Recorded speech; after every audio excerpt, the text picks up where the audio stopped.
It was not long ago that the most ancient and the powerful wizards gathered together for a great battle of their prowess. These wizards used the most ancient and powerful spells. Well, I mean, not Loris levels of power, let's be realistic, but, they had Black Lotus and Ancestral and Atog, of course. One thing they had in common was that they were on a quest for eternal glory. The Eternal Glory podcast is brought to you by the minds behind BoshNRoll on YouTube, ThrabenU University, and theepicstorm.com. Everyone, and welcome to episode 35 of the Eternal Glory podcast. Even more eternal weekends. I'm Phil Gallagher, joined by Bryant Cook, and of course, Browan. How are you all doing tonight? Phil, I have this really unnerving feeling right now. I'm very anxious. I can't figure out why. I just really want to wake up tomorrow and find out about something. Oh, we're going to delve straight in. Or... Yeah, so for those of you listening on Thursday or Friday, whenever this drops, we're recording Tuesday night. It's election night in America. We're all just clenching our cheeks, and at this point, it's rolling. Here it is. Yeah, it's definitely stress level 10 out of 10. Tried to open it up with a nice Browan joke, nope, just dodge it, nope, everything's miserable. So, I'm not gonna lie, I have done a really good job not even looking. I voted a month ago, I posted what I was gonna post, I pitched to some people, I made a last ditch Facebook post that was basically hey friends and family, if you vote for Trump, that's going to hurt our relationship. It is what it is at this point. You should know better.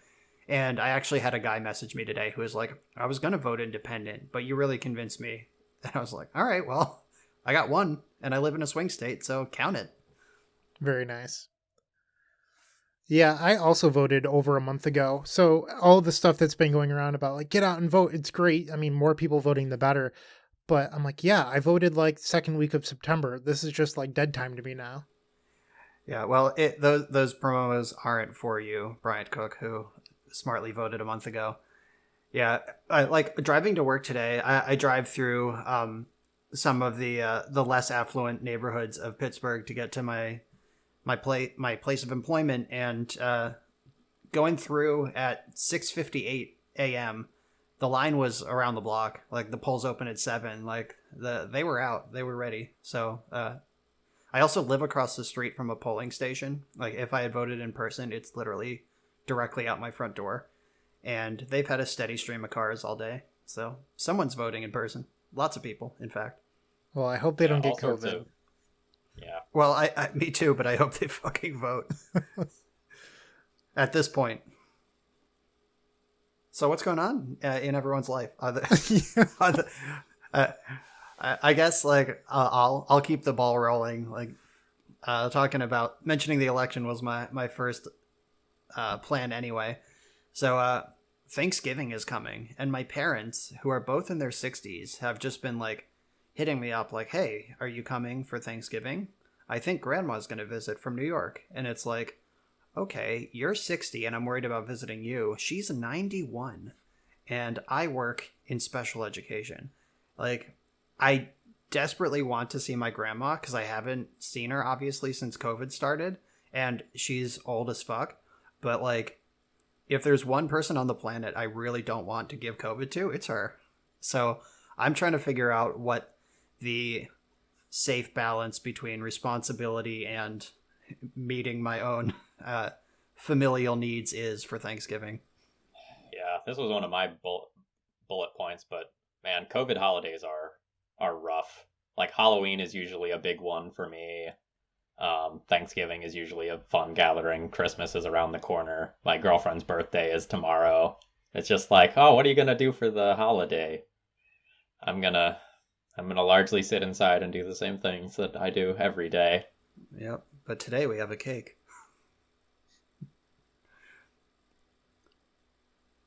Have either of you just brought home a cake in a moment of COVID? I need something different. Just sit in the same spot, do the same shit, but today I have a cake. I have gotten some cheesecakes delivered to me by my girlfriend for exactly All that right. purpose. All right. Phil's in the I've gained on the enough strat. COVID weight. Like, we just buy so many snacks now. We're like, we haven't had this snack before. I don't know. It's awful. I need to lose weight, actually.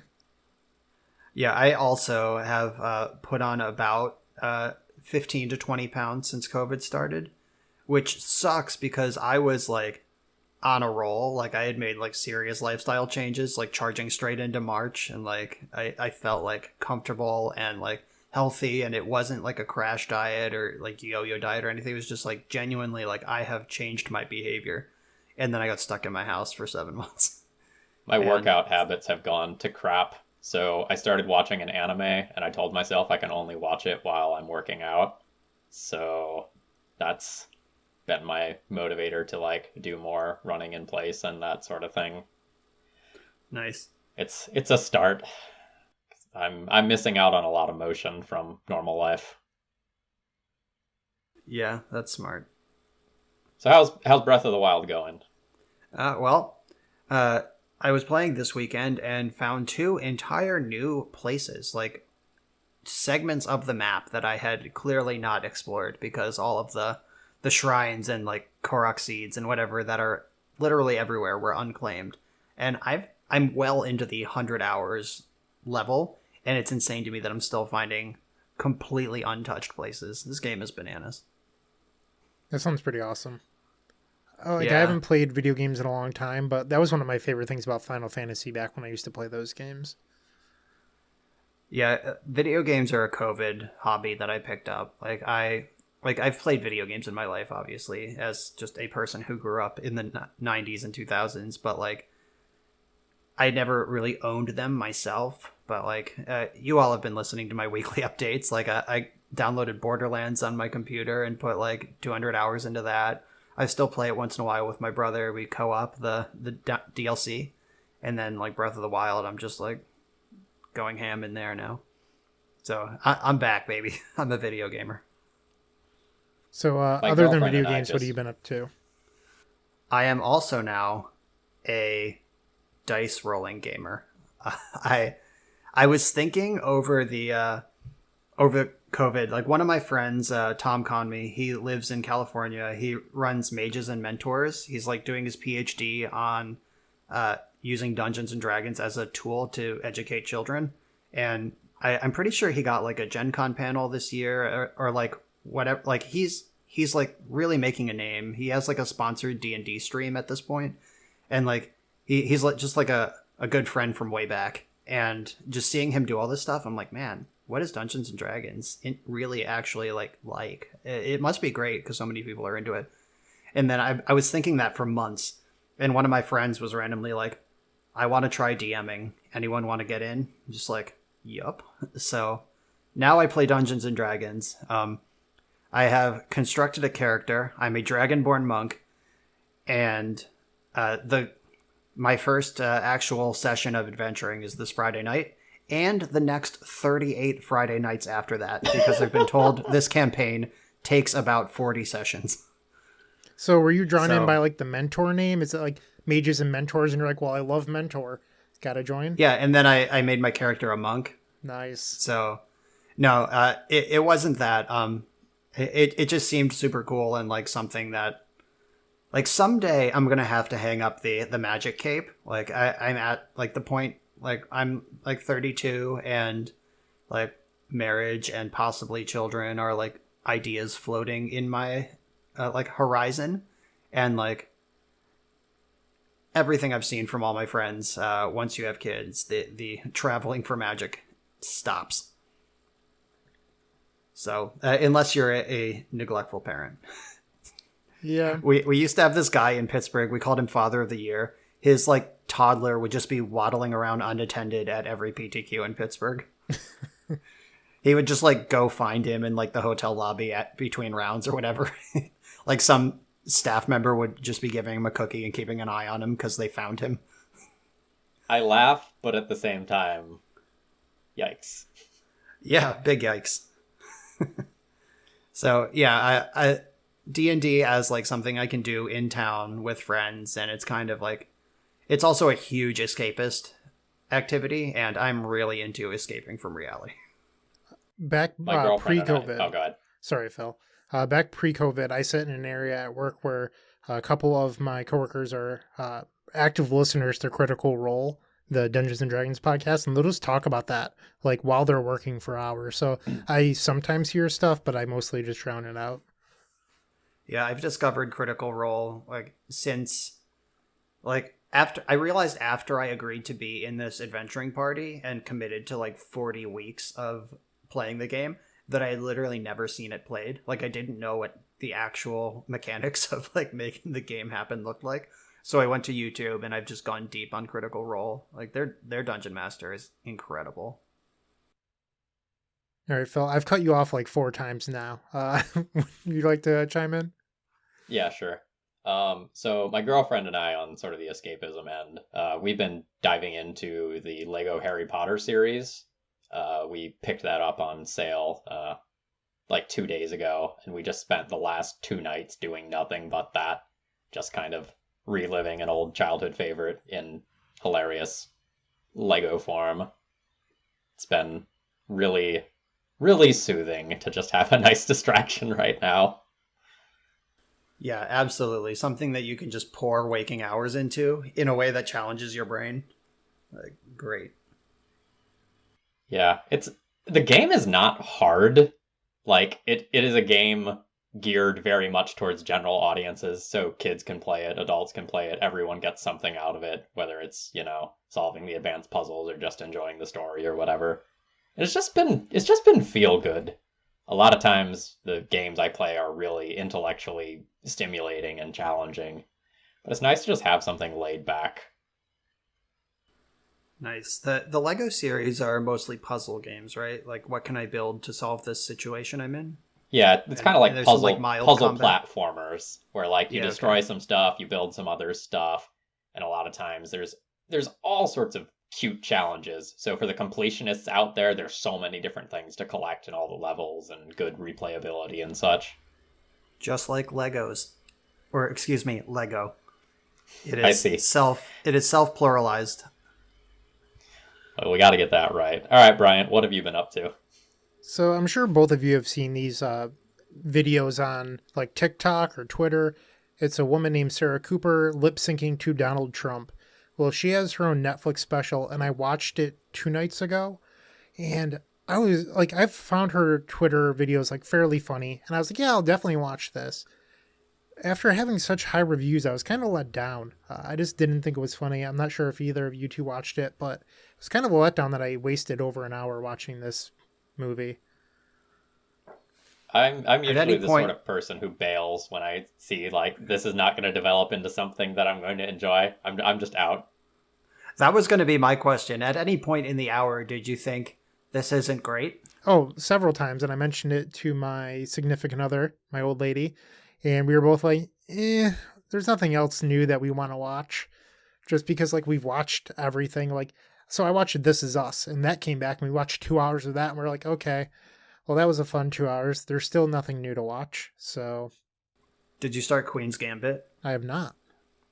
What is that? I watched the first episode today. It's a brand new Netflix series. It's about like an orphan girl who is also just like a chess savant, and she discovers chess by playing against the custodian in her orphanage.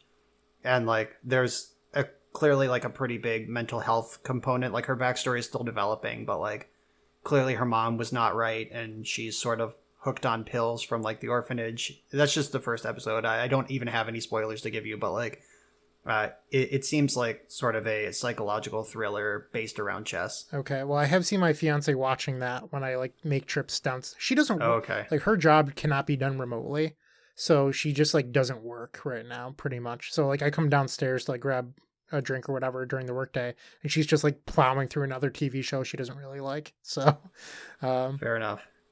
yeah. So I've seen parts of that. Maybe I'll watch it on my own. I know that The Mandalorian just started back up. I do need to watch the first episode of that. Yeah, Timothy Oliphant plays another Western sheriff. Oh man, I'm so in the first excited! episode. I love Timothy Yeah. Oliphant. Yeah, fucking Justified is one of the best shows We've ever, been over I this. think. Yeah. Yeah. Oh my god. Yeah. Boyd Crowder. And they he's in canceled Santa everything Clarita now. Diet. Wayne Goggins. Yeah. Him and that guy who looks just like him. There's another actor who looks exactly like Timothy Olyphant, but like just slightly beefier. But only slightly. Like if you didn't know this guy exists, you'd assume it's Timothy Olyphant. I watched the Timothy Olyphant Drew Barrymore zombie show on Netflix. The show is gas. Yeah, there's like 3 seasons. They're all super lighthearted and funny. Like if you haven't watched it and just want something to like binge through, highly recommend. I can't think of Santa Clarita Diet. Yes, that's it. Yeah, that unfortunately got canceled. It's not coming back for season 4, but the first 3 seasons are absolutely delightful. Well, that's how Netflix works. They sign TV shows for 3 seasons because they can sign the actors for less money. And the show has to be a huge hit to get a 4th season, which is like part of the reason Stranger Things hasn't come out yet. Because they're like negotiating contracts. But other than TV shows, I've been still reading The Boys. I feel like a fool for saying that I'd like rip through all 6 books in like 2 weeks. They're much longer than I thought, but also like I've just had a lot going on in my life. Part of that will be my MTG updates, but I've been doing a bunch of stuff and like I just haven't really had time to read The Boys. I did it. I was reading between rounds of the challenge this weekend and I got through the 2nd book. It's like interesting to think about because the books were written right after 9/11. So there's just like a lot of strange parallels between like post 9/11 politics and now that still relate. And I find that to be kind of funny. That's about it for my life updates. All right, who gave us money last week? Who do we love?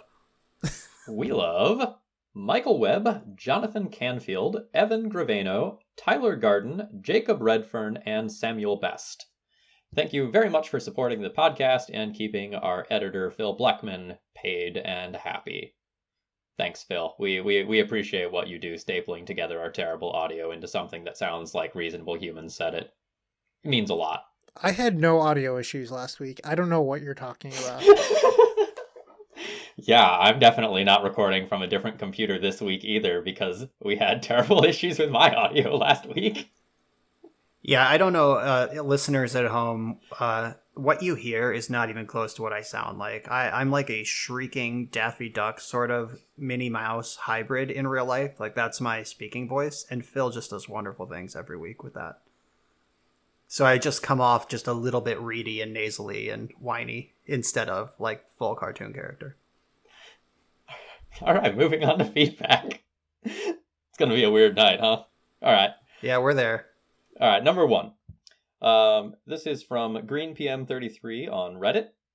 It's really interesting that Brian was so high on Felidar Retreat. I was very happy with it, but Thomas Metchin also played my list and thought it was bad. Very controversial card so far.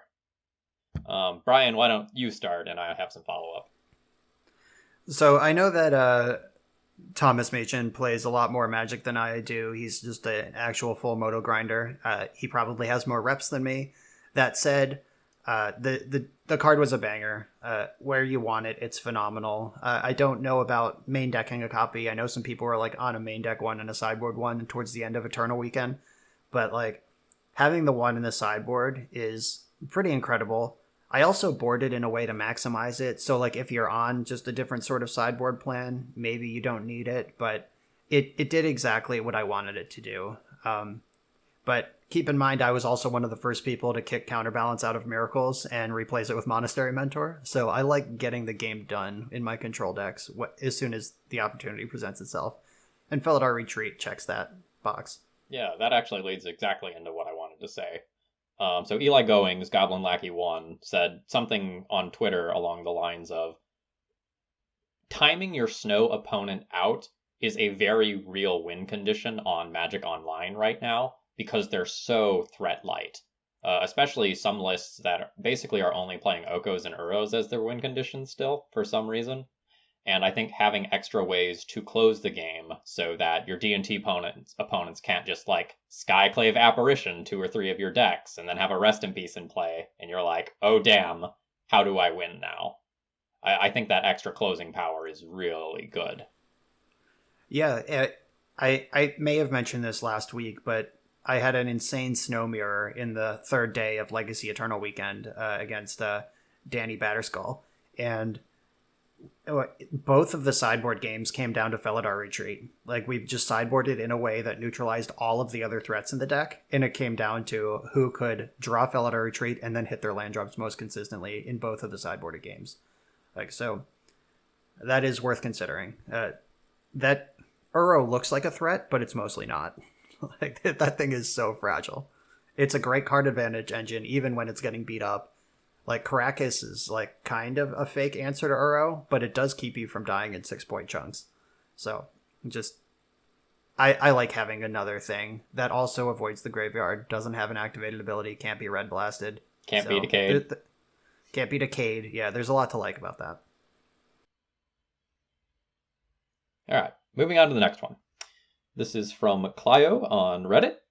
I just wanted to say I always look forward to this podcast. I think the information is invaluable that's provided here, and the hosts know what they're talking about. We've tricked them, boys.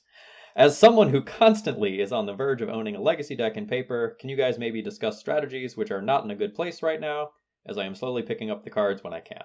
I always have enjoyed tempo strategies backed by Thoughtseize, but I've had little success in the games online I've played. I'm curious the host's thoughts. So, thanks for the love. We're glad you listen every week. We look forward to hearing you listen to us too. We don't have time for a whole metagame breakdown here tonight, but if you like tempo strategies backed by Thoughtseize, I can recommend Death Shadow. That deck is kind of cheap to acquire relative to other legacy decks because it plays Watery Grave and not the full boat of duels like most Delver decks do. It's a Thoughtseize deck. It's a tempo deck. You have Daze, Force of Will. I think the deck is like tier 1.5, tier 2. Like, it's not right at the tip top, but it is certainly playable, and you'll build a lot of the muscle memory that will help when you branch out to other Delver decks eventually. Like, there's a lot about the like Delver Daze cantrip suite that carries over to other decks. So, on piggybacking on what Brian was saying, Dylan Donegan at Pro Tour 25 played Death Shadow with no Underground Seas in it. Dylan Donegan owns Underground Sea, but chose to run 4 Watery Grave, 1 of each basic as the fetchable lands. Like, you don't necessarily need it. There's other budget options out there too, like sorry, Phil. Death and Taxes is still considered to be a budget option. Like, it's around $1,000. And when you say that, people from other formats, like modern, especially local modern players, will be like, $1,000 is a lot of money. But when you compare it to Rug Delver or Snow, it's not a lot. Like, you have to put it in, I'm just rambling at this point. Yeah, we're still playing Legacy. Like, all of the like cheapness of Legacy is relative. Like, you can basically play humans, like the modern humans deck in Legacy. It's pretty close to viable. There's a couple Legacy upgrades you get, but like, that doesn't help your Thoughtseize tempo. I guess humans is kind of tempo-y. It's like Death and Taxes with the pedal to the metal. Yeah, and you have Freebooter, Thoughtseize. Yeah, Thalia, Freebooter. Yeah, so maybe humans is a cool place to start, but I still stand by Death Shadow as my official recommendation. Yeah. For your particular situation. More generally, the Thoughtseize decks aren't in the best position as a whole in the format right now for multiple reasons. A, because of just the strength of the top deckable cards at this point, and B, because like Veil of Summer is something that you always need to be cognizant of now. But if you want to be playing that sort of strategy, like Death Shadow is a great avenue to start exploring. Phil, I am so glad you said that. Sorry, I'm going to go off on a side tangent here. Storm players love to bring up how good discard is, and then they'll be the first people to be like, oh, and then my opponent drew a second Hate Bear off the top of their deck. It's like, yeah, because every card in Legacy now is insane. Like, discard spells are not as good as they were 2 years ago. Yeah. Amen. The old philosophy used to be like, use discard to punch a hole in your opponent's plan and then get through in that hole. And now you Thoughtseize your opponent and you see like Oko, Uro, Arcanist, and it's just like, oh god, why? No, there's so much here. Like, I can take one of those, but... Even just Uro. Like, if you Thoughtseize their 1-card hand and it's Uro, you're dead. You just helped them. Alright, yeah, so Thoughtseize is not in a great place in general, but Death Shadow is about as good a Thoughtseize deck as you're going to find right now. So our last piece of feedback was specifically for me. It was in regards to me talking about how I thought it was in bad taste to dress as a woman and infiltrate a female city in Breath of the Wild. And somebody said it may be in poor taste for Americans, but you must wonder if it's thought of as poor taste through Japan's social lens. Nintendo is based in Japan. Zelda is a traditionally Japanese game. So, like, I can see where that is. And I'm just going to say, I don't know the state of Japanese feminism. I don't. But regardless of cultural lens, I think that women deserve respect. And that's all I need to say about that. Yeah, it's a super interesting topic. And, like, there's a lot of... I maybe don't want to use the word weird, but I'm going to use it so I don't go on a long tangent. There's a bunch of weird things that tend to happen with gender in Japanese media. Like, there's a big cross-dressing thing in Final Fantasy VII. There's all sorts of unusual people in anime who have non-traditional gender roles and things like that. And there's like a doctoral study waiting for someone who wants to delve into that. But we're a Magic podcast. We're not informed enough to talk about all that stuff.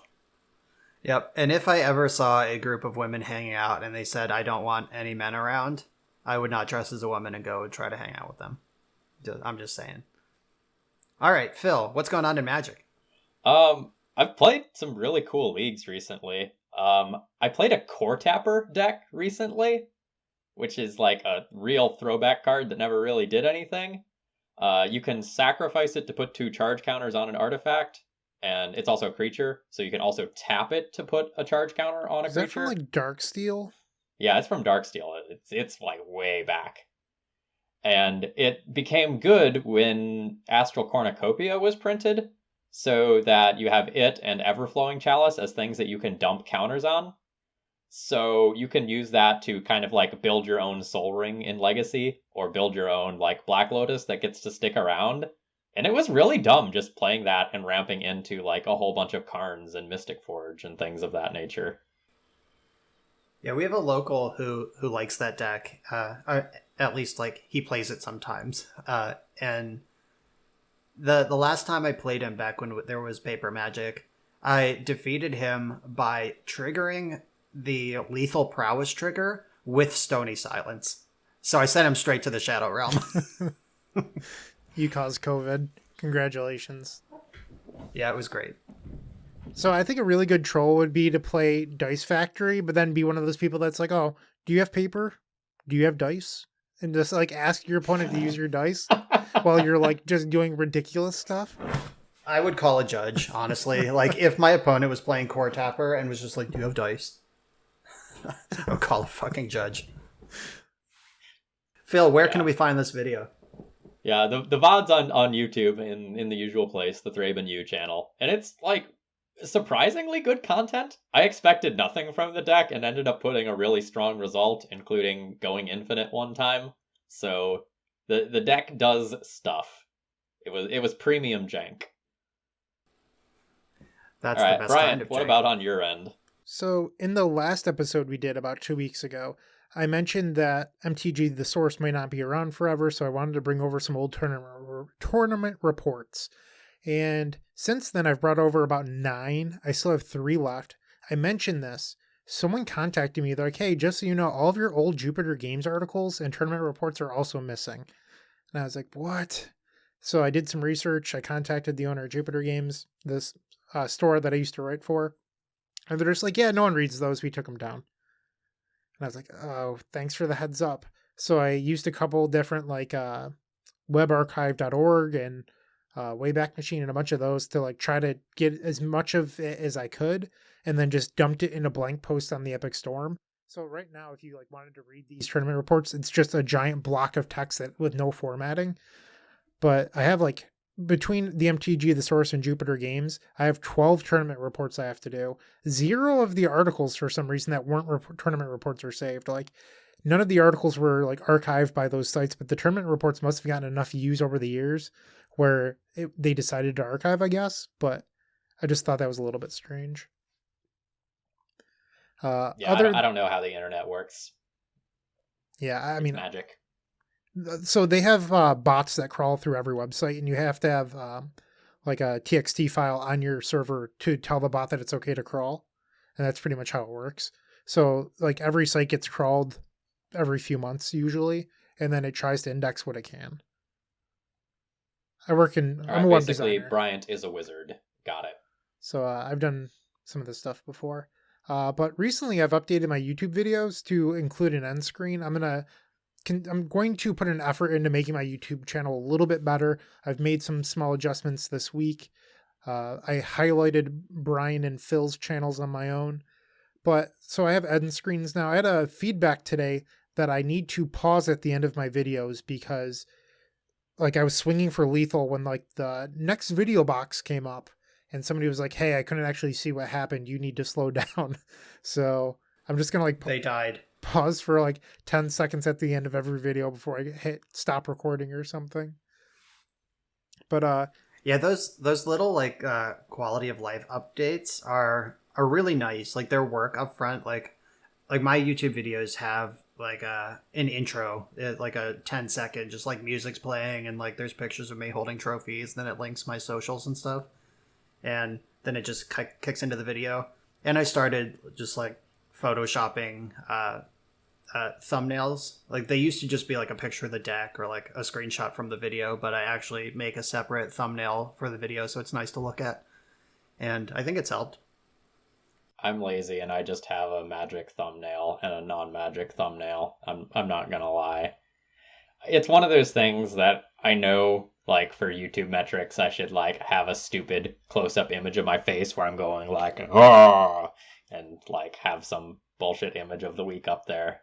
But I can't bring myself to do it. Yeah, I have not done anything to intentionally feed the metrics, but like I do want people to see my video and immediately know what it's about and be interested in it. That's important to me. But you have like your Thraben University like banner. It's not just like Oh yeah, nothing. Like people know who they're watching at least. so I've been thinking about doing a channel video. Like when you go to the channel, there'll just be a video right there ready to play. So I've been thinking about making one of those. I took a couple After Effects classes in college, but I haven't really used it since then. And I've sort of just been like really anti-editing my videos this entire time that I've been doing them. But I have the skills to like do better. So I think after I'm done testing for the Pro Tour and all that's done, I'm going to put in a real effort into making better like After Effects style videos for the YouTube channel and try to sell it a little bit better. So that's just like on my goals for 2021, I guess. oh man, this year's almost over. That's Yeah. a thing. Yep, TikTok. And since I've already mentioned it, I've started testing for my Pro Tour on Arena. Arena's so addicting. Like I just Arena's great. I just want to hit my goals every single day. I've started doing the ladder climbing. It's the first time I've ever tried to climb the ladder just because of the season reset. Today I hit Platinum 1, and I'm just cruising. Like, I really like the deck I'm playing right now. It's definitely my style of Magic. I'm just crushing. I've tried a couple different versions too, and I just like it. Yeah, like the season reset, if you ended the previous season in Mythic, you start the next season in Platinum, and it just, the ladder becomes so easy if you actually continue to grind. At this point, I'm like 2 months out since I really put any time into Arena, so I'm just like in the bottom basement again. Have to climb the entire ladder if I want to. I was So, Bronze 4. Now this reset Yeah. 2 days ago, and now I'm Platinum 1. Oh, nice. So I've been grinding. Yep. And I didn't realize that there were showcase events this weekend. Like, I was talking to someone and they're like, "Yeah, I'm qualified for the showcase." And I was like, "There's another showcase playoff already?" And they're like, "No, it's like the qualifier this weekend." I'm like, it seems like I just played in one of those like 3 weeks ago.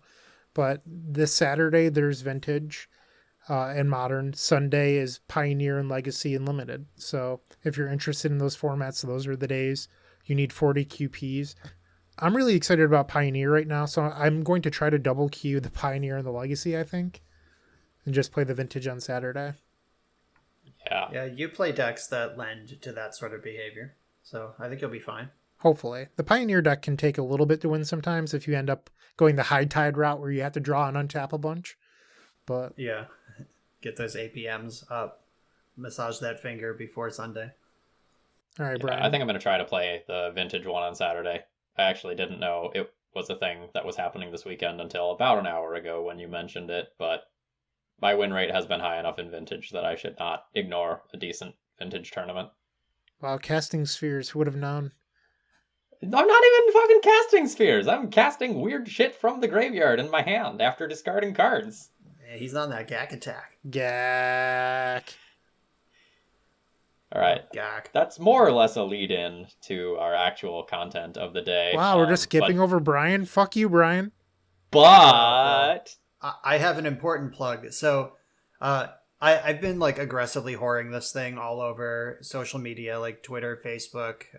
I hope it made it to Reddit. I don't have Reddit, but and I've linked to it at the beginning of all my YouTube videos. But I wrote over 20,000 words. It came out to 49 pages on my Eternal Weekend experience. Like it was kind of an absurd effort. It was like live as I was playing. Like sometimes literally I'd have the sideboard screen up and I'd be typing out what happened in game one, and like it was just like live from the floor reporting from the 6 Eternal Weekend events. So there's 52 rounds of Vintage and Legacy up there. It's like my thought process, my analytics, things I did well, things I didn't do so well. And if you're interested in access to that document, I linked it in my recent YouTube descriptions. It's on my social media. You can DM me on like whatever social platform if you want the link. So please check that out if you haven't yet. I think it's pretty great. Quick note. So do you remember back when we had paper events? No. barely. All right, well, Phil remembers. In between rounds, I would often take tournament reports whenever I went to Star Cities, and I would have my notebook, and I would just be writing during sideboarding what happened in game one, and people would be like, "What are you writing?" I'm like, "Just notes." And they're like, "I'd like to read them," because you're allowed to read all notes that the other person writes. So they would just be like reading like, "What's DT plus this plus this?" And I'm like, "You're reading it." Like, I don't think I have to tell you what my scribbles mean. It's like, I need to read that. And it's like, idiot tapped out with Fluster's Wound. Oh, that would be amazing. But like when I first started doing this, I had someone get me because I wrote my opening hand down, and they're just like, "Okay, so don't do that." You deserve that one. All right. I guess we should probably talk about actual Vintage Eternal Weekend. Yeah, so those of you who have made it this far, we're a cool 37 minutes into the cast right now, and let's introduce the topic. This is a vintage episode. If you didn't recognize from Dr. Richard Shea doing the intro this week, we are talking about vintage. Both of us, or all three of us, just played a lot of vintage last weekend. We did sort of a format primer in the previous episode, and now we're going to talk about our experiences doing the format. All right, Brian, why don't you go ahead and start us off here? All right, so the way that I prepped for Vintage Eternal Weekend is I played 3 different decks in the Legacy one, and I know I mentioned in the last episode I was pretty disappointed with that choice. Like, I feel like I wasted a couple shots with just like a deck I didn't know that well, or like a deck that I liked but didn't actually think was tier 1. And so I just activated tryhard mode for Vintage, and I decided I was going to find what deck I thought was best and just play it 3 times. And Gen Con was still fresh in my head. I played all of the Gen Con Vintage events. I played a different deck in each of the Gen Con qualifiers. Like, I queued on the first one, so the rest were just free rolls. And I played a PO, Rug Xerox, and a Hogak deck. And Hogak, I think the Hogak deck is really good, and like the various flavors thereof. I think Phil might get into that a little more because that's what he's been doing. Like, I think these aggro bazaar decks are pretty insane, but they're just not in my wheelhouse. I didn't have time to master them in a week, and I feel like I'm pretty close to mastery of both PO and Xerox. So I didn't want to fuck around with something I didn't love or didn't know that well. When you're playing 10-round events, you don't want to be making mistakes and learning from your mistakes on the fly. You do that in leagues. But I didn't have time for leagues. So it was down to PO or Rug.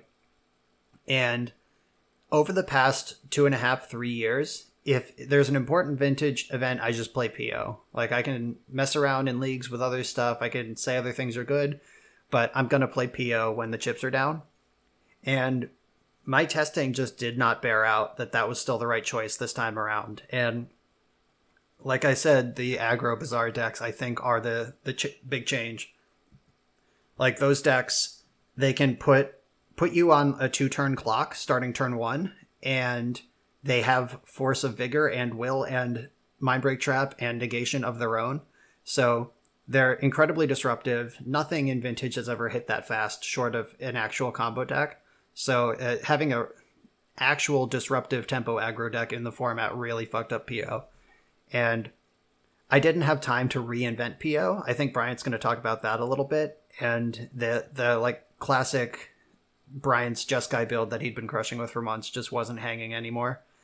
So that knocked out PO, and then it was decided on Xerox at that point. Xerox, we talked about it last week. Those are just the fair blue cantrip decks. They're called Xerox because Xerox is a copy machine. Every game looks the same. You're just preordained, brainstorm, ancestral recall, making copies. So once I was on Xerox, I just had to pick what flavor. And the big flavors are Bug, Rug, and Jeskai. And each of them has a permanent-based banger, where this card is supposed to stick and disrupt your opponent enough that you can win with your fair plan. For Jeskai, it's Lavinia. For Rug, it's Ren and 6. And for Bug, it's Leovold. And so I rolled out Bug because their banger cost 3 mana instead of 2. And in Vintage, that matters a lot. They get Deathrite Shaman also, but like that's not quite on the level that I needed. So I ruled out Bug, just unplayed. So then I tried Rug and Jeskai, and Jeskai kind of sucked. It doesn't really hang against the Bazaar decks. Like, you just scoop game 1, and then game 2 you're heavily reliant on sideboard cards. Where Rug with its Wastelands and Tarmogoyfs can actually like kill the Bazaar and then mop up the board in a sort of reasonable way.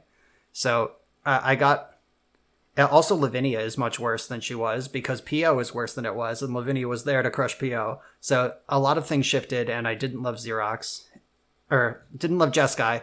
And then the Rug one just felt like just right, like Baby Bear's porridge. Like, I just slid right into that deck.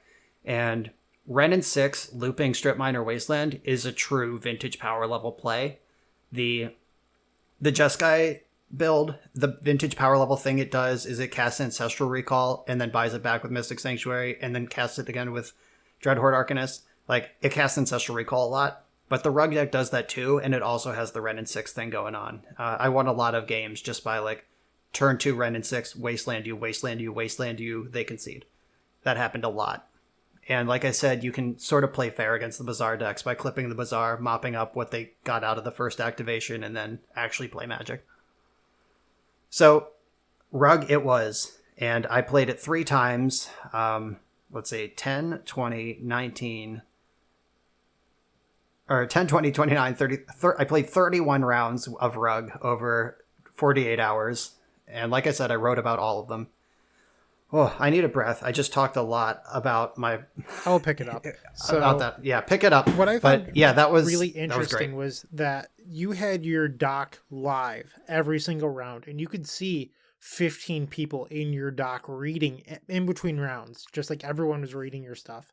And by everyone, I mean 15 of the like 400 players.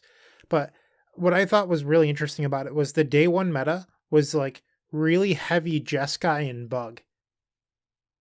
4 hours later, the meta for number 2 was completely different, and I think a big part of it was your live blogging of your experiences in your deck. Because I faced Rug like 2 or 3 times in the second one, and then I faced it a bunch in the third. So you could see the metagame shift in real time over the weekend, and I think that you were the catalyst. I feel like I had a real effect on the metagame too. I know somebody who top-aided at least 1. They may have top-aided 2. Maybe they made a deep run in the second one. Like Oinkers the Pig or something, like Oinkers related. It's a pig name. But they were on something very close to my list, and they credited me and my content for getting them on it. I got tagged in a few other things by some people who made like top 16 runs. They were like, thanks BoshNRoll for the content. Your deck's great. So I do believe I was affecting the tournaments in real time. And it also involved like some amount of just like flopping my dick onto the table, because I was like straight up, here is my list for anyone to read. This doc is live. If you're my opponent, go ahead to my Twitter, log in. You can see my thoughts about game 1 that I'm typing during sideboarding for game 2. And I just thought that creating that content was worth it in that fashion, and losing that edge, like whatever that edge was worth. Like I just felt like the deck was so good that it didn't matter, and it was pretty sweet. I don't think you're the only person who was doing this sort of thing, though. So Cyrus Corman Gill and a handful of other people were all testing the same shops list. And Cyrus was just kind of like doing beep beep memes for a couple of days. And then like Julian picked it up and had some really good results with it. And Static Crypt, David Lance also, obviously had great results with it as well. So I think there were a handful of people who were relatively unsure about what they should be playing, and they saw a couple of stalwarts of a format that they're not familiar with go and say like, hey, I'm having a lot of success with this, and they just kind of like reach out, latch onto it, and try to make a deep run. Yeah, definitely. And it's cool because nothing like this has ever happened before, where you just have 3 big vintage events consecutively over 48 hours. And it's all on the internet. It's all live, and you can react like Bryant said. Like you can, switch your deck, take a 3-hour nap, and fire in with the deck that just won round 1 in round 2. And it's so cool how quickly a metagame can just explode around itself under those circumstances. All right. Bryant, do you have anything else to say, or should I just move on to like my prep? Well, my prep is pretty short, so why don't I go next? Okay. So I was pretty locked into playing 4-color Paradoxical Outcome. I went 5-2 in the Showcase Challenge 2 weeks earlier, and then the week earlier I went 10-0 in a Vintage Challenge. So I was 17-2 with this list. I was running really hot. Lavinia was doing really well, which is important to note based on how things changed. And I was like, I even posted on Twitter, I was like, this is the 75 I'm running. Come get me. Like I was very happy with my list. And like in hindsight, like I don't think previous Bryant should have been like, oh, I should change my deck right before this big event when I'm having all this success. That doesn't make sense. But it just ended up not playing out the way that I wanted it to. Yeah, so I looked at all of the top 16 lists of the 3 events. So in the 24 top 8 lists, there's 1 Paradoxical Outcome. And if you expand that to the 48 top 16 lists, you get 4 more Paradoxical Outcomes. So 5 POs made the 48 top 16 slots, which is preposterous considering like how unbeatable PO was. I think before people figured out Vengevine. Like I really think that's the giant boot on PO's neck right now. So it's interesting because there's like a couple of different flavors of Vengevine, which Phil will get deeper into. But the Hogak Vine is actually one of PO's best matchups. It's the Hollow Vine that's like a nightmare, and that's the one that you were describing. Right. Yeah. If you scroll through my doc, it's kind of insane. I think I played against various aggro bazaar decks like 9 out of my 31 rounds, maybe 10 or 11. Like it was everywhere, and I went X and 1 against it. But like I had to say in the description of each round, like Hollow Vine, then in parentheses Memnite and blue cards, then like Hollow Vine, Hogak and Deathrite Shaman, Hollow Vine, like Krovikan Horror and Squee. Like there's just so many flavors of these aggro bazaar decks, and it's pretty cool how that deck building space has just exploded when like somebody figured out that you can do that. Yeah, I think the deck is beginner friendly enough that someone who's not overly familiar with Vintage can pick it up and do relatively well with it if they have other good Magic skills. And I think it's harder in many ways to pick up other Vintage decks. So, like, as an outsider, I was really looking at playing something like Shops or Hogak Vine that played to the skills that I already knew, instead of trying to pick up something that was just, like, vastly outside of my realm, like, say, PO or something like that. I'd find PO way harder to approach from the outside as someone who didn't really know Vintage all that well. See, that's weird to me because, like, with at least my skill set and the muscle memory, the buttons I have imprinted on myself already, PO feels like training wheels. Like, the moxes go out, the moxes come up, the moxes go out again, and now I can't lose. And just, like, if you know how to sequence around counterspells, you're good. Or if you know how to, like, commit to a Tinker line, you're good. But, like, the idea of just, do I Bazaar in my upkeep to just in case my draw step is Hollow One? Are we at that sort of the stage of the game? Like, do I Bazaar with one card in hand, hoping to hit, like, Vengevine Basking Root Walla?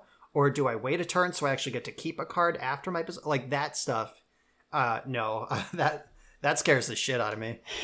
I had a lot of fun learning that. It was great.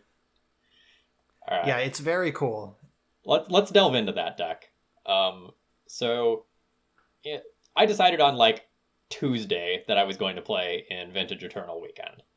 And I knew that I could not master the format in a week. And honestly, I probably couldn't even master a deck in a week. So my testing strategy was try to get as much exposure to the format as I could, rather than try to go for mastery, because I didn't think that was feasible. If you're going to make good plays throughout a longer tournament, you need to know what your deck does, you need to know what your opponent's deck does, and, like, roughly the important matchups the important interactions and how things are going to play out. And when I recorded my first Vintage League, I was like, okay, I don't know what my opponent is playing, I don't know what I need to play around, and I realized I needed format knowledge, and I valued that format knowledge and information more than I did reps with a single deck. And I don't know if that was right, I don't know if that was wrong, but that's what felt important to me. That makes a lot of sense. And like you said, in a format like Vintage where everyone is doing something fucked up, you need to know what that is. I think it would have taken you a lot more time and you would have done much worse if you were just like, I'm going to learn how to Goldfish Hollow Vine and then figure out how that lines up against the format. So just poring over deck lists, figuring out, like, oh, this is how Bug wins, this is how Bug would stop me, this is how PO wins, this is how PO would stop me. Like, that makes a lot of sense. I spent a lot of time watching videos. So I played leagues with 4 different decks. And I watched damn near all the Vintage content I could find. I watched both of your videos, a bunch of I Am Level 1, Justin Ganari's videos, a handful of random streams that I could find. I just lived and breathed Vintage for a week. Over my lunch hour, watch videos. Eat dinner or, like, am falling asleep, watch Vintage videos. That's a beautiful thing. It was not sustainable. Like, mid-Saturday, I was like, and I haven't done my sideboard guide, and I was just like, I can't. I'm at my limit. I need to, like, back off and just refresh myself before the tournament starts. Can we fast forward to, like, Sunday night, us getting messages from Phil going, guys, I fucking love Vintage. I want to play more Vintage. I need more Vintage in my life. Can the next episode be Vintage? Phil's an addict. That happened at the beginning of the week. That wasn't even Sunday night. Like, he was like Phil was like the progression from our point of view for our listener was like, Phil was like, maybe I should play Vintage Eternal Weekend. And we were like, yeah, dude, do it. Vintage rules. And then, like, the next afternoon, he's like, 4-1 to my first Vintage League ever. Then he's like 4-1 to another one with a different deck. Then he's like, I did you 5-0-1? You were like, 5-0. I think I'm getting it. And this was all in, like, 24 hours. And then you just, like, would just, like, fire it and, like, I got to put another 4-1. Like, I'm figuring out this and, like, this. And Like, we watched Phil turn from just a complete noob into a vintage fanboy overnight, literally overnight. And then we just watched it snowball over the week. And it was delightful because the format is awesome. And like, that's what a lot of people I interact with experience when they do give it a shot. Like, I've played Vintage a handful of times, mostly for like casual paper leagues or eternal weekends or something like that. And this is the first time where I played the format and I'm like, oh my god, I cannot get enough of this. And it was like partially because I was winning and doing really well and that was enjoyable, but I was also just like digging the gameplay and the interactions. It was just like scratching all of the itches that I wanted from Magic. Well, Vintage is really Yes. fun in the fact that like everyone gets to do their own thing, but it's all just like batshit insane. Like every deck is turned up to a 10. So when you have two 10s cramming at each other, it's super fun and high powered, which just makes the games like really exhilarating. Yeah, way back for in the So Many Insane Plays article series on Star City Games, written by Stephen Menendian, I remember him saying games of Vintage are like a standoff between like anime swordsmen, where they just like stare at each other for like the first 14 minutes of the episode, and you see them like flash back into like their origin story and like their previous encounters with this opposing swordsman, and they're not moving, they're just standing with their hand on their katana. And then there's like a ding, like flash of light, and they're on the opposite side of the battlefield, and one of them's bleeding. And like, that is a Vintage game. And that was so perfect, and that's still true.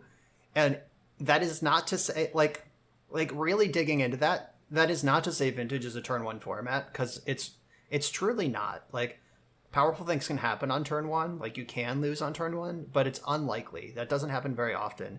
But big things do happen quickly. There's usually like a little dance, a little like your brain is working really hard. But even if the game lasts 4 turns, like a lot of cool shit's gonna happen in those 4 turns. Yeah, I have never seen games swing so hard back and forth as I have in Vintage, where it's like, oh, hell yeah, I have 14 power on board.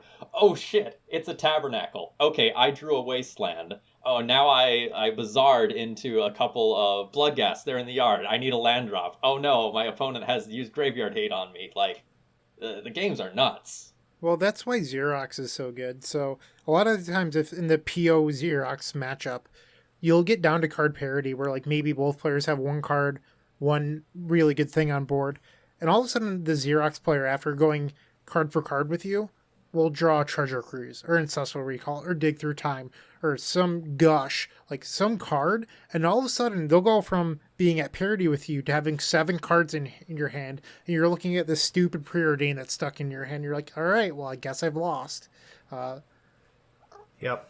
That's pretty much just how it goes. Yeah, Xerox just trades broken early turns for broken later turns, and it just builds its whole deck to survive the early turns. And it's just looking at the format, flipping it backwards, and saying, I'm going to do this instead. Yeah. So in looking at like my deck selection, I decided that I wanted to do something that was broken, and I was experimenting mostly with Bazaar Baghdad decks and Mishra's Workshop decks, and ultimately I decided on Hogak Vine, which is the non-blue version that has like Deathrite Shamans and fair cards that you can cast.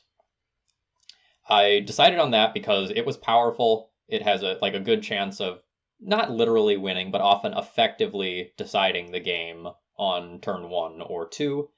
But it was also a deck that had interaction with opposing decks and wasn't all in on one strategy, so that I would fold to hate cards. And I found that my non-blue experience in Legacy was porting over just very, very well to the same sorts of decisions that I was needing to be making with this deck, and I picked it up very naturally, which I did not expect.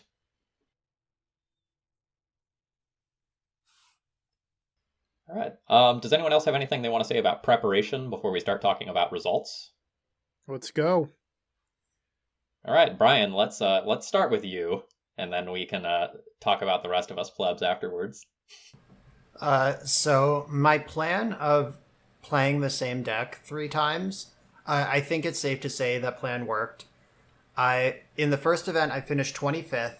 I started 6-0. This was the only 9-rounder. The other two were 10. I started out 6-0, and then I lost 3 in a row, and I think all 3 of them were win-and-ins. Because some number of X2s did make the cut in all 3 events, and by starting 6-0, my breakers were really strong. So I'm pretty sure even if I won at 6-2, it still would have been a win-and-in. And so that was kind of a heartbreaker. The day 2, I started 1-2, so I was immediately dead for top 8 in round 3. And if you read my tournament report, I even like write in real time like how I'm feeling. Like, this sucks. I don't even want to do this. Like, is sitting here for another 8 hours worth whatever meager prize payout I might get? And I decided to just push through because I was blogging it. Like, I thought it would be good for the content to keep going. So I won 7 in a row and finished 8-2 for top 16. So that was nice. I got to live the old saying of like, if you go 8-0 to 8-1, you feel terrible. It's the worst feeling in the world. If you go 0-1 to 8-1, you're on the top of the world. So like I was like flying high after that rally. Also, I'd like to point out that the first 2 events were basically back to back. There was like a few hours in between them, and I did not get to sleep. Like I laid down in my bed and just stared at the ceiling for close to an hour and then just got up. I did not sleep between the first 2 events. The second one, I got a nice sleep in between. That one was actually overnight in my time zone. But like, I was tired. I was miserable. I was not feeling good. And just like making that 7-0 rally was just like, fuck yeah. I'm in this. Let's go. And then the final event, I got a good night's sleep. I was feeling good about the deck. I started out, I think, 8-0. I was 8-0, and then I lost the last 2 rounds, but 5 X2s made it, and I had the best breakers, so I got into top 8 at 5th. I beat Dredge in the quarterfinals, and then I lost to Static Gripped. Is that the name? Yeah, Static Gripped in top 4, who ended up losing to Doomsday in the finals. However, it turned out later that the person who won the tournament on Doomsday was caught on a stream bribing their opponent to let them into top 8. Like they got paired down, or like they got paired in a way that they could still make top 8 and their opponent could not. And there was just a very obvious bribery conversation live on the opponent's Twitch stream about it. So that person got retroactively disqualified, and Static Ripped became the champion, and I became second place. So it wouldn't be Eternal Weekend if I didn't benefit financially from a judge call. That is on brand for me. So going back to the bribery thing. So back when they first introduced challenges, this was about 2 years ago, the last round was always top-down pairings. And like a year and a half ago, or maybe a year ago, they got rid of it for some reason. I couldn't tell you why. But all of a sudden, like, you would be 12th or 13th, and you get paired to someone in 32nd. And it just like, this is part of the problem, that someone that was playing a win inning got paired against someone so far down that they're like, hey, do you mind conceding and I'll give you money? Or whatever they offered, I don't know. But I think like just pairing top down would help get rid of some of this collusion, but also like they should just make better rules. Like, so I can answer that. That was not an accident, and they have started like probably in the same time frame pairing paper tournaments the same way. Like 9th does not play 10th at like a Grand Prix in round 15 anymore. At least I don't think so. And maybe Star City started doing it randomly, but the Pro Tour still does. Like, I'm not sure, but I know that it's an intentional thing. And what they're trying to do is break up intentional draws for like the 5th and 6th, 7th and 8th pairing. Because like if they get paired down to someone who could reasonably win in but can't draw, then that forces another match to actually play. But it does get weird when somebody is just like way out of contention and the incentive to bribe is there or ask for a bribe. Like it addresses one problem and creates another. Yeah, I think we're at the point where we need an online Magic tournament rules that is actually used, because I think the like 2 paragraphs that are in the Magic Online EULA or whatever is not sufficient and is actually maybe actively bad in some ways. Yeah, I learned in all these discussions about the bribery situation that the Magic Online rules about prize splits and stuff are completely different than the paper rules, which has a different set of problems. Like in paper, you're allowed to prize split with anyone. Like you can like sit down against your round one opponent and be like, want a prize split? Sure. And then you just play it out. And at the end of the day, you catch up with each other and see what you all won. I make fun of my friend Chris all the time because I call him Dr. Choptopus because he's always chopping with his opponents. Like starting at the win and in, he's just like, do you want a prize split? One of us is going to top 8. And then he'll get to the top 4 and be like, do you want a prize split? And then like he'll win the tournament and end up with like $10 because he's in so many chops. Like I make fun of him all the time for that. But like you could split with everyone as long as your split is not tied to a match result in paper. But apparently on Magic Online, you're only allowed to discuss prize splits at all, even like in a way that would be appropriate in paper in the finals. So that's weird. It also seems hard to enforce. Like if the opponent wasn't streaming, we would have never known that this happened.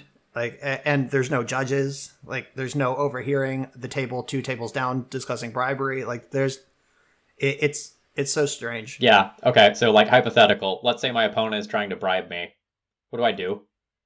Like, tweet at Magic Online. Hey, what the fuck do I do? My opponent is bribing me. DEC Squid. You could probably message them. I don't know if they would do anything immediately, but so part of the problem is that like it's an old boys club. You have to know. Like, you've played Magic Online for years. How often have you communicated with DEC Squid?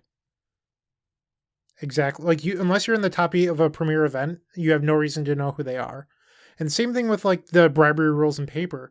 You've had to have been around long enough to see someone get screwed over to even know about like the rules that like, oh, you can't ask for anything tied to a match result, but if you concede, I'll take care of you later. Like, well, if you say that, you're gone. But, like, that's the idea. The implication is there. Like if you've been in more than one win in your life, you know that the code is like, you know, will you concede? And the opponent knows they will be taken care of if they do. And that's it. And it's really tough. Like this discussion fired off on Twitter in a variety of different directions. Patrick Sullivan weighed in and said that the whole system is preposterous, and like Drew Levin weighed in as well, saying like it is still obviously bribery if your opponent understands your implication when you ask for the concession. But like the Magic rules, the line has to be somewhere, and that's just where it currently is. And short of making it a free-for-all, like, go ahead, you can buy wins. Like, where else would you put the line to make it better? And it's just a really difficult thing to manage. And for what it's worth, I think that just buying top 8s, buying PT invites and stuff by allowing bribery is terrible for the game. So I've had this rule ever since I started playing Magic. A Syracuse local passed it down to me, but don't split ever. Like, I don't split top 8s, like nothing, just kill everyone. And I've had that attitude my entire life. So if you get paired against me, we will be playing it out. Yeah, I think that is a reasonable position to take. Though also, like, if I'm paired in a like a Pro Tour top 8 win and my opponent offers a split, like, I will draw into top 8, yeah. But I'm not going to prize split or like anything like. No, I'm talking about a split. Like, we have to play. And I'm offered just like a straight up prize split. No, like we're both live. One of us is going to win in top 8. One of us is going to lose and not. Like we're talking about like $20,000 of potential equity. Like I'm taking the split. Though my policy is I think it's bad juju to refuse the split. Like I think everyone who refuses the split gets like bad karma on them.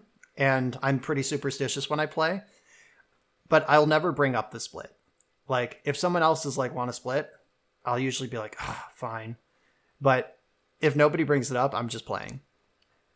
I love being the bad guy, just being like, nope, we're playing it out and seeing the defeat in their face. Because now they're like already defeated. You're just going to crush them anyway. Yeah, so one of my other metrics when I decide if I'm going to split or not is how much money I've actually made on the day already. Like a local like $500 Saturday Legacy tournament or whatever, we split the top 8. We each like make about double our entry fee. Like, nah, I didn't spend 7 hours to make $25. Like, let's at least play the top 4. We each get 100. So like that sort of level, I'm doing that math.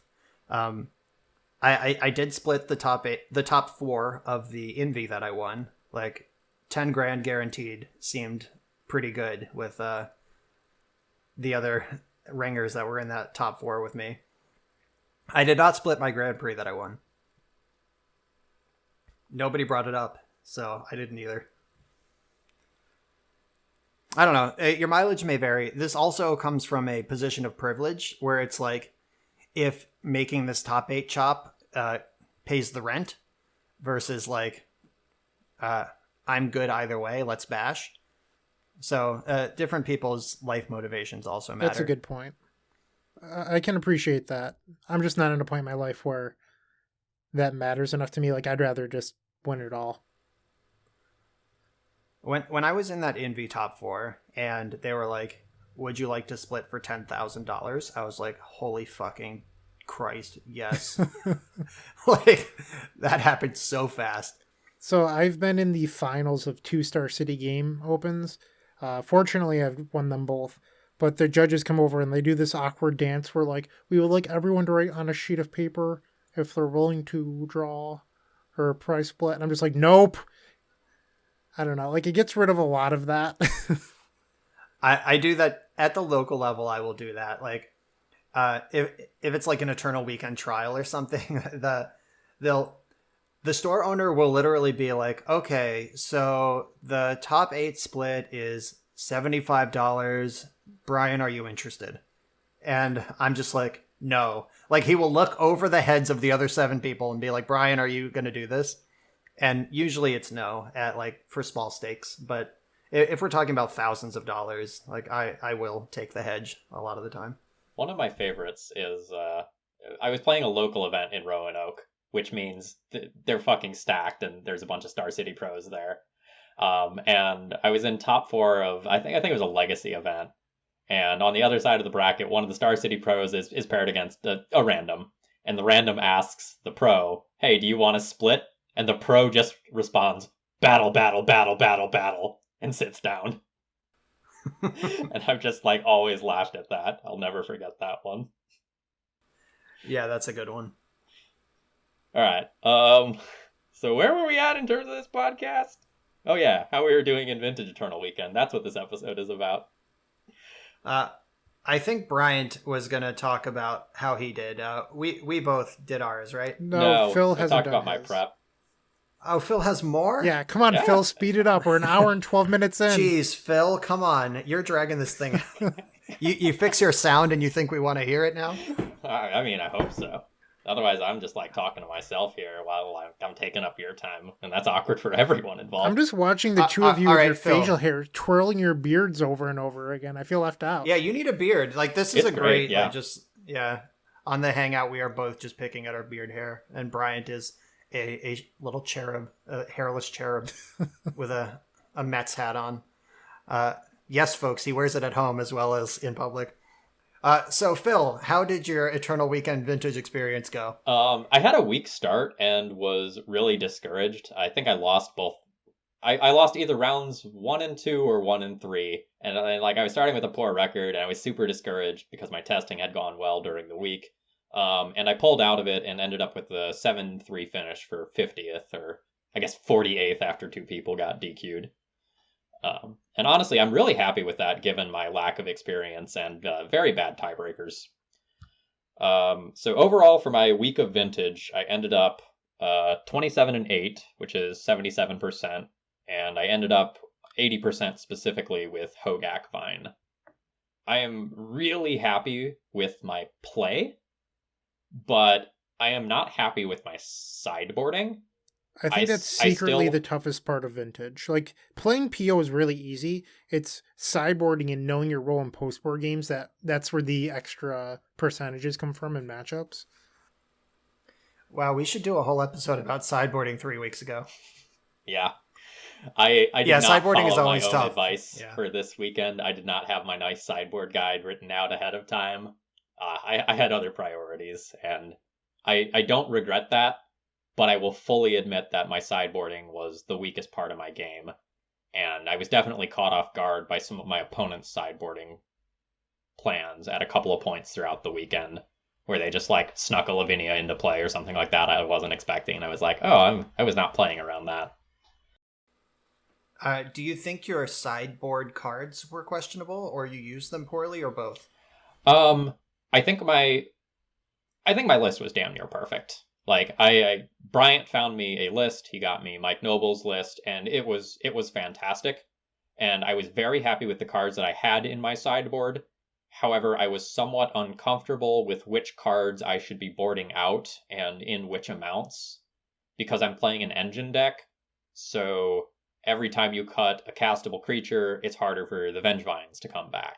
Every time you cut a Vengevine, you have less explosive openers, and then there's times where you have to be thinking about whether or not you want to side out the Force of Vigor, anticipating that your opponent is going to have Ravenous Trap versus Grafdigger's Cage versus Leyline, that sort of thing. There's a huge mental game of like rock, paper, scissors going on there that I wasn't fully ready for. Shout out to Mike Noble. Yeah, no kidding. Like that list was great, and he also shipped me some good thoughts via Discord. Yep, he is the Arisen Nobopolis. I do want to say, though, I would like to just take a moment to thank all of my opponents for overvaluing their hate cards against me, because I definitely had fair blue opponents mulligan to 4 looking for a Leyline, and then they put a Leyline in play, and I made a hollow 1 on turn 1 and killed them. So I think my opponents vastly underestimated how good their hate was going to be against me, and did not keep hands that did anything other than hate on the graveyard, and were super punished for it. Yeah, definitely. As coming from the fair blue side, like I said, I went X and 1, where X is like 8 or 9 against the aggro Bazaar decks, and it's awkward that Rug can't cast Leyline. Like, if it's not in the opener, you need to find it with Black Lotus at a point where it still matters if you want it to matter at all. Otherwise, it's just fuel for a DAC. But Tabernacle, that is a card that can swing the game at any point against the manaless deck that plays with creatures. So, or near manaless, depending on the build. So, like, I definitely did learn that, like, you don't have to mulligan to a hate card. Like 4 cards with a Leyline probably isn't good enough. Keep that 5 with 2 cantrips. Look for the Tabernacle. I also learned about Force of Willing Once Upon a Time. Just aggressively forcing Once Upon a Time. I wasn't doing that for the first day and a half, and I started adopting it for the second day and a half, and wow, that is the right play. Yeah, there's so many times where you're like, do I keep this questionable 6 with a Once Upon a Time, or do I go to 5? Where you decide to keep, and it's like, man, if they counter this, I am beyond screwed. Yeah, Once Upon a Time is the card that made this archetype possible. Like, a deck that is as engine-y as the Hollowvine decks are. It's not like actual Dredge that can go to 1 and win if that 1 is Bazaar. Like, you actually do need some combination of zeros and Vengevines and whatever. So that Once Upon a Time just massively increases your capable hands, and that's what made this, like, this shell possible. Yeah. At the same time, though, I'm super hesitant to keep hands on 7 that are reliant on a Once Upon a Time resolving. Like, one of my mental rules of thumb is pitch the questionable 7 built around Once Upon a Time. Keep a 6 or 5 that looks reasonable if it resolves. Yeah, it's still Vintage, and we're still taking London mulligans. You should never keep a sketchy 7. Like, any deck, anytime, I don't care what you're playing, there's no excuse to keep a sketchy 7. That goes for Legacy too, and Modern. Every other format. I feel like Vintage is the format that rewards you the most for being disciplined with your mulligans. Like, yeah, Legacy and Modern, it still matters. But with Vintage, with the power level of everything, you're just way more rewarded for being good at mulliganing. Yeah, like the classic Vintage joke is that the early game is deck building, the mid game is mulligans, and the end game is turn one. And while that is like slightly exaggerated, we already covered that Vintage is not actually a turn one format. The mulligan is part of the early game, and it is in other formats too, but it's especially true in Vintage, where you, like, in Legacy, like, if you keep a sketchy 6 and you stumble, like, Delver can punish you. Like, Death and Taxes can punish you, but some decks won't. In Vintage, everyone is going to punish you. Everyone is playing Vintage, and they're going to get you somehow. Everyone's the high school bully, including Phil. Oh, I feel like especially me. Like, these Hollow One decks are really good. Like, I don't necessarily think the card needs to be restricted or anything, but like, damn, they have good starts. Yeah, the Hollow One needs like a Letterman jacket to just be the full high school bully. That card is messed up. Like, I was boarding in a Shattering Spree against the Hollowvine decks strictly out of respect for Hollow One, which is like, that's the only target in the deck. But I'm going to lose if it sticks, and I kept a slow hand. Yeah, on the note of sideboarding, there was definitely one of the rounds of the mirror where I'm like, okay, I'm going to board out a bunch of my Force Vigors here. Then my opponent led on 2 Hollow Ones, and I'm like, oh no, I have made a mistake. Whoops. All right, Bryant, what about on your end? Well, I recorded all of my matches. I didn't upload my 5 a.m., but I recorded them all. So I guess it starts the night before. I got 4 hours of sleep. I tried to go to bed early. I quit drinking caffeine pretty early in the day on Friday. I couldn't fall asleep for the life of me, and I ended up getting 4 hours of sleep before the event started at 3 a.m. And I played my round 1, which was a terrific match of Magic. I just didn't happen to win, which is on YouTube, the Epic Storm YouTube channel. And I then rallied back to 5-1, lost to Xerox, and then finished 6-3, unfortunately. I think I lost my last one. 6-3 is a fine record, but obviously it's not what you aim for. And then I was pretty pumped going into round 2, and I won my round 1 in day 2, and I'm like, finally, I'm going to have good tiebreakers in this one, because my breakers in the other one were pretty miserable. Like, there were 6-3s, they got much better prizes than I got. So I was pumped about winning round 1. At one point, I was 4-1. I got paired against Kevin Cron, who ended up winning the second one, I believe, with Jeskai. And Kevin just crushed me. So when I was a small child playing in like the Connecticut like Mana Drains and Mana Leak Opens, Kevin Cron was known as a Shops player.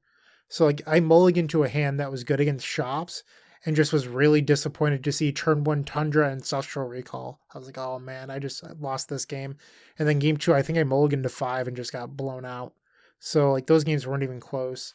And then Randy Bueller, I don't know this style of decks that Randy Bueller plays, but we got paired. It turns out it was Doomsday, and like I kept a fair blue hand and I just got steamrolled. And so I ended up being 4-3, but by the time that I had lost those matches, I was exhausted in the second one. So like Brian, I could not sleep in between the rounds because I was drinking Red Bulls trying to stay up for the other one. So like by the time that I had gotten those 2 losses, I was misplaying a bunch too. Against Randy, I just sequenced like 4 of my cards wrong in a row, and I was like falling asleep while I was recording. It was just not good. So I was like, I could sit here and try to play it out for the rest, or I could just go take a nap. And I decided that I valued sleeping way more than I valued play points or tickets or whatever. So I dropped. But I was a little disappointed that like I physically just couldn't focus or stay awake long enough for that one, because I felt like I was playing really well up until that Jeskai round. And even though I like got crushed by Kevin Cron, I wasn't playing particularly well in either of those matchups after. Yeah, and those are the type of matchups where you have to play perfectly because their deck is built to beat yours. Like, I recorded a PO League testing for Eternal Weekend, and I went 4-1, so it was actually a reasonable league. And somebody pointed out in the comments almost immediately, like, you could have vamped for Tinker and won that game you lost. And I'm just like, oh shit, yeah. Because like I had Sensei's topped a PO to the top, and then my opponent did something that made PO bad, and I just didn't react appropriately. And I had a 1-turn window to guarantee resolve Tinker for Citadel and just go. And I blinked and I missed it. And yeah, you have to be perfect when decks are built to beat you. I pulled up the results. Kevin Cron got third in that event, by the way. Actual Dredge won. Oh, that was the Wizard 2002. The middle event. Thank you. So my take after that second one is I went back and looked at all of my recorded matches. I didn't upload the 4-3 drop. I didn't feel like I didn't want people seeing me falling asleep recording.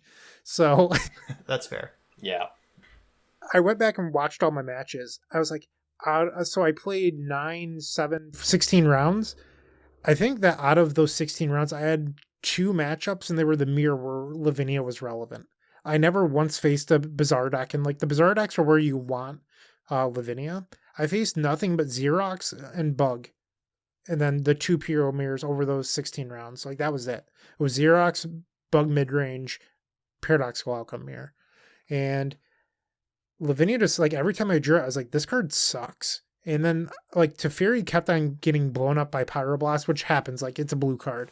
But I never felt like Teferi was doing anything. And then there's a couple matchups where I just like had it stuck in my hand too, where I was like, okay, I'm playing this 4-color deck. I had a fetch for Pyroblast on turn 1 to counter Ancestral. I now have Volk C, and I'm sitting with double Teferi in my hand.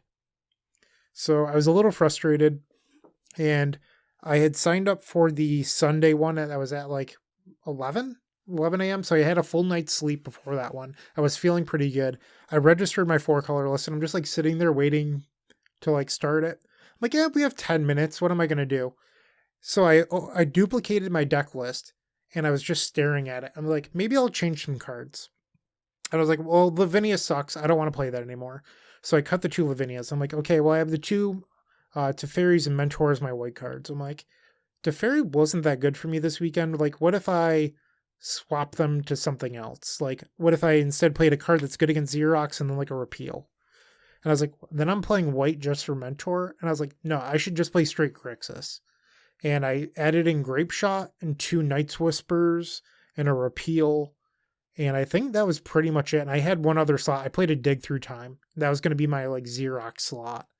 And that list went 8-2 on Sunday. It was really powerful. So one of the things about like the 4-color list is that you can have clunky draws.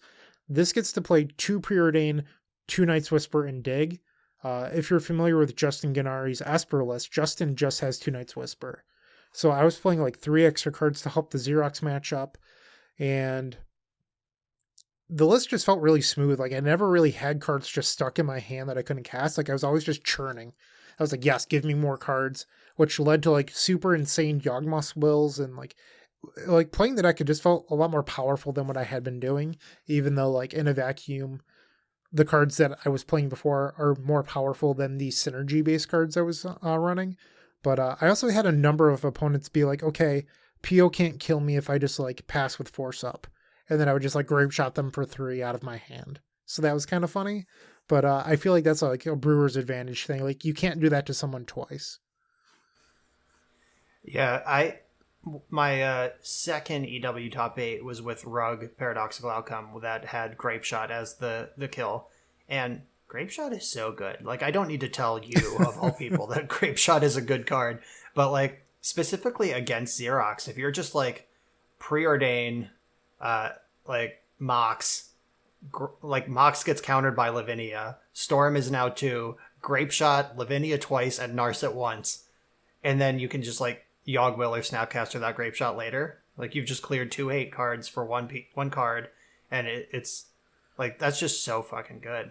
Like it can actually like catch up to a Monastery Mentor. Like a lot of vintage mentors come in 2 flavors. It's like Mentor pass with Force of Will up, or Mentor cantrip Time Walk. Like those are the 2 versions, and you can actually beat the Force of Will version with Grape Shot. Yeah. So my biggest takeaway on the Grixis list that I played was that I didn't really get to cast Dig Through Time that many times. Like I cast it once in 10 rounds. Like I said, I went 8-2 and I cast it once. So I played the same list again in the Vintage Challenge the next week, and I drew Dig in like every opening hand, and I just could never cast it. It was like drawing Tendrils in Legacy. You're like, great, I opened this giant uncastable card, and it was fairly miserable. So if you're listening to this and you're like thinking about running my bad Grixis list, or I shouldn't say bad, more fun Grixis list, because I honestly think it might be more powerful. But if you're thinking about running it, run a Snapcaster Mage over the dig through time. Snapcaster can also buy back Grape Shot, which is pretty huge. So if you do use the Yawgmoth's Will early and then need to Grape Shot something later, you can still win the game. Because I had that happen once where I was like, I'm all out of win conditions. So Snapcaster is just worth it. Also, for those of you new to Vintage, if this wasn't clear, Snapcaster is also a non-land, non-token permanent that you can pick up with Paradoxical Outcome, and then you can snap that Paradoxical Outcome, picking up that Snapcaster again. Like that, it's also just like a busted engine piece, in addition to being a sweet value option when you're doing smaller things. I may have figured that out mid-recording one video. I'm like, okay, they're POing, but they have to find something, and then I saw the Snapcaster being picked up, and I'm like, oh no, I'm so dead. Yeah. Yep, that Snapcaster is probably worth 14 cards. Well, another thing is like against Xerox, just snapping Ancestral once, like if the first one gets countered, snap it back, like you're back in that game. So a few things that I wanted to mention. So like Knight's Whisper, I watched all of Justin Gennari's videos, and Knight's Whisper just like routinely overperformed against Xerox for him. But Justin wasn't running Preordain, and I was like, I just want more volume. So I stole the Knight's Whisper from him. I realized that Grape Shot isn't as good as Mentor. I did mention that because I showed those to a couple people, and they're like, you should just run one Tundra and one Mentor. And I was like, so the big thing for me was all those bug matchups. Assassin's Trophy was everywhere, and I just really wanted 2 basics. Like people would just like blow up your lands with trophies, assuming that you never had more basics in your deck. And I was like, well, I want 2 basics. And then all the shop sticks just picked up Ghost Quarter this weekend. So I was like, I want 2 basics. And then Sunday, having 2 basics at least won me 2 rounds, where I was like, oh my god, this feels so good. So basic lands are really strong right now if you're playing Vintage. I know the showcase is this weekend. It doesn't matter what deck you're playing. Just play a couple basic lands. Like, I know you think your deck, your mana base can't support it. You'll thank me later. Just run at least 2 basics. Yeah, the stock list of Rug Xerox when I started working on it had 3 Wastelands, a Strip Mine, and 6 dual lands. And I cut one of the Wastelands for a basic island, and I don't regret it. Like, just like you said, like Ghost Quarter and Assassin's Trophy specifically, like those being free is bullshit. Like, punish them. Agreed. Yeah. There was only one change I was considering making to the deck list that I received, and that was adding in a basic land. And I sat down, started looking at my numbers, and I was like, I don't know that I'm comfortable changing this deck list. I really like how everything looks right now, because like every fetch land you cut is one fewer way to get Dryad Arbor to cast the Hogak, and like cutting your dual lands is problematic for other reasons. That was like the one change where I'm like, I'm not comfortable pulling the trigger on this, but this conceptually feels like it might be good. So why don't we head to our last section, which is like, what do we think about Vintage moving forward? Yeah, so do we just kind of want to roll this one as a freeform, just kind of off the cuff section, or how do we want to do this one? All right. I mean, my answer is short. I'm going to play Rug if I have to play Vintage again for any sort of stakes in the near future. I think that deck is great. Not just because I did well with it, but I think I did well with it because it's great, not the other way around. What do we think about format health? Vintage is phenomenal right now. Like, I don't think I would restrict a card or unrestrict a card. Like, there are so many viable decks. I think 3 different archetypes won the 3 different days, and the top 8s were pretty rich. Unless you think like Xerox as a macro archetype is too good right now, but all their best cards are already restricted, and the archetype is spread over Bug, Rug, Jeskai, and 4-color. So like, what would you hit if you could? So like, I think the format is healthy and good right now. I am in the Vintage Discord, and it's brought up at least once a week, and I just can't get on board with it. People think that the format is too based around ancestral recall, and they want to unrestrict mental misstep to make ancestral recall worse. And like, I understand their thought process, I just don't agree with it whatsoever. You can't see this, listener, because this is an auditory medium, but I just rolled my eyes so far it hurt. Like that. Like I was doing some like studying up before these events last weekend, and I pulled up Matt Sperling's list when he top 8'd champs the year that I won, because he did some innovative things with Rug Xerox. He was basically blue-red with a green splash. He cut all the Flusterstorms for spell pierces. He cut the Ancient Grudges for Nature's Claims. He just like did a lot of things that I think he didn't play Gush. Like he cut a lot of Sacred Cows, and they were all brilliant for how the format actually looked. So I wanted to revisit that list, see if Spell Pierce made more sense than Flusterstorm in current meta and stuff. And I pulled up the picture of his list, and right in the middle, it's a photo of the physical cards in the article he wrote. There's just 4 mental missteps right in the middle of the photo. And I was like, ugh. I don't miss that one bit. That was so shitty. Like, I can't believe that vintage players are saying that 4 mental misstep was ever good or healthy or the solution to anything. Because I'll tell you, all that happened was every turn 1 was 1 drop, misstep, misstep, misstep. And then like, okay, we both have 3 cards in hand. Let's continue playing Magic. So I don't think I mentioned this last week, but I actually got into Vintage during the Arena crash of Magic Online. Arena had been announced, it was open for beta, and all of a sudden tickets and cards on Magic Online were worth nothing. And I was like, I guess I should buy into Vintage. So I bought all of Paradoxical Outcome, literally everything I didn't already own. So like I still owned a couple cards from like TES, but for the most part, I bought the entire Paradoxical Outcome deck for 87 tickets. I will not forget this. And I was like, all right, sweet. I own a vintage deck. I like bought another modern deck, and I've sold it since then, but like I bought another modern deck for really cheap, and I was like, all right, well, if the client bounces back, this is going to be sweet. So I started playing in vintage challenges. I think I played 2 before I gave up on vintage, just because of how miserable getting mental misstep over and over and over again was. So when COVID hit, I was like, I guess I could try vintage again. And then I've been on a roll ever since. Yeah, that card is just so dumb. And the play pattern, like, if it didn't counter itself, maybe the play patterns would be more tolerable. But just, like, the fact you can misstep just makes the entire format shitty. It's also one of those every deck plays 4 sorts of cards, even the non-blue decks in many cases. Yeah, it's not a good card. Design mistake, get it out of here. So I don't agree with that proposal at all. I'm an outsider here, obviously. Like, I'm relatively fresh to the format, but Ancestral is just fine. Like, obviously it's an insane card, but a lot of times people are, like, mystical tutoring for it or something first, and so they set themselves back a card in order to draw 3, so they really only end up with a divination worth of value. And then, like, a lot of the decks that I was playing about didn't super care about the Ancestral. Like, when I was playing Shops, if my opponent plays their Ancestral after I have 2 spheres in, like, cool, that was their turn. Like, yeah, beep, beep, I attack you. Yeah. Like, the card is very, very good, but, like, not once did I feel like, man, this card is oppressive, get it out. Like, it's a good card. Yeah, so my most broken hand of the entire weekend, this is on video in my top 8 matches. It was game 1 against Dredge in the quarters, and I didn't know what they were on. And my deck only plays 6 pieces of power, and 4 of them were in my opening hand.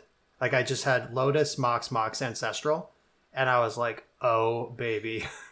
Grease me up, call me Charlie, like, let's go. And my opponent just played Bazaar of Baghdad, and I was like, fuck, my hand is garbage. And, like, my opening, like, they went Bazaar of Baghdad, draw 2, discard some Dredgers, go. And I'm like, Black Lotus, Preordain, Ancestral Recall, into, like, a Pyroblast for, like, counter backup, Ren in 6, regrow a land, and just died. Like, none of that mattered because they were doing one of the things that is available in Vintage, which is Dredge. Yep. So I think that Vintage is in a pretty good spot right now. I still feel this way despite Wizard 2002 proving me wrong, but like I don't think Dredge is that great of a deck, but it won one of the events. If people don't respect you, Dredge has always been that secret boogeyman, and Dredge hasn't been respected in some time. So I'm not terribly shocked that it did really well in one of them. Yep, and I played it in the top 8 of another one. Like, Dredge is always there, and the things that you do against Hogak are not all good against Dredge, and vice versa. Like, there's a whole lot of overlap, don't get me wrong, like, considerable overlap, but it's not a perfect circle. So, like, you can, there's different ways to Bazaar now. Well, to tie it to Legacy, when there's multiple combo decks, that benefits all of them because the hate never overlaps perfectly. So I think the deck benefiting the most right now is Doomsday, because people run anti-storm cards expecting them to be good against Doomsday, and that's just not how it works. So people be like, yeah, I boarded a Mindbreak Trap against Doomsday and they just killed me. Yeah, that's how, like, Mindbreak Trap isn't a good card against Doomsday. You need cards that are more well-rounded. But if you run a more rounded card, you might die against Reanimator or Oops All spells or whatever. So the more variants there are, the better it is. Well, folks, it took 2 hours, but Bryant managed to complain about Mindbreak Trap and try to convince people to cut it. Everything has come full circle. It's a great Magic card. Just terrific design. I don't know what that does, and I'm not playing around it. All right, do we have any more thoughts? I'm thoughtless. We know that. I am also thoughtless. You know, go back to twirl your beard, Phil. I will. It's really fun. It is really satisfying. All right, so beard twirling is come to an end for the week. Thanks for listening to us talk about Vintage. We'll be back to Legacy next week, but this trip into the ancient past was a lot of fun.